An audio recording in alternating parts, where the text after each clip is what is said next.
Mon fils de 14 ans, enfin, c'est pas le mien, mais c'est la personne qui nous demande, est un peu efféminé et n'a que des amies filles. Alors, est-ce que je dois m'inquiéter?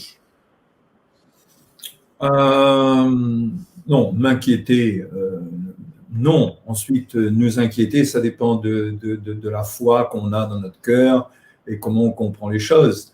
Mais je pense qu'il ne faut pas ignorer, je ne sais pas où en sont les progrès de la science à ce niveau, mais il peut y avoir aussi un problème de rééquilibrage des hormones ou quelque chose comme ça. Donc peut-être qu'il ne faut pas quand même négliger cette piste.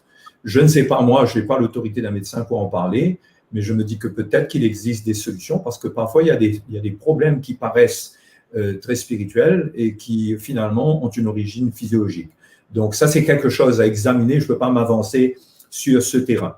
Par contre, constatant cela, il faut bien sûr veiller, entourer l'enfant, l'éduquer, le guider dans ses choix de jouer, de fréquentation, et cela sans le brutaliser, sans le culpabiliser. Il ne faut surtout pas qu'il y ait un esprit de culpabilisation qui vienne à un niveau quelconque, que ce soit au niveau des parents ou au niveau de l'enfant.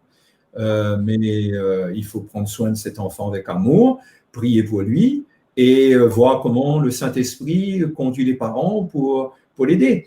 Mais je pense qu'il ne faut pas laisser de tels parce que ça peut déraper, ça peut aller loin par devant, mais il ne faut pas non plus s'inquiéter. Il faut savoir que le Seigneur, quand on prie, le Seigneur entend nos prières et il peut agir et il va donner la sagesse pour prendre soin d'un tel jeune homme.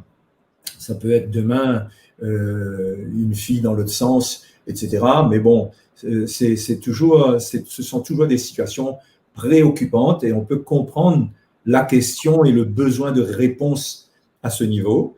Mais voilà, moi, les pistes que je donnerais, et être dans la foi, prier, veiller, conseiller, sans être légaliste, sans dire des paroles déplacées qui peuvent culpabiliser.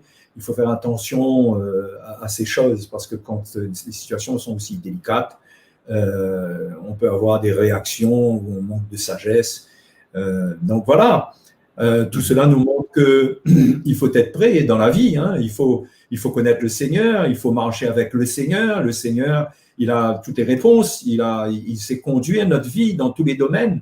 On ne peut pas juste essayer de gérer les choses par notre intelligence, notre sagesse, notre force. Il faut vraiment une recherche de Dieu et demander à Dieu sa sagesse, demander à Dieu des miracles. Je pense que c'est là-dessus que la vie chrétienne s'appuie et on peut voir des miracles se passer.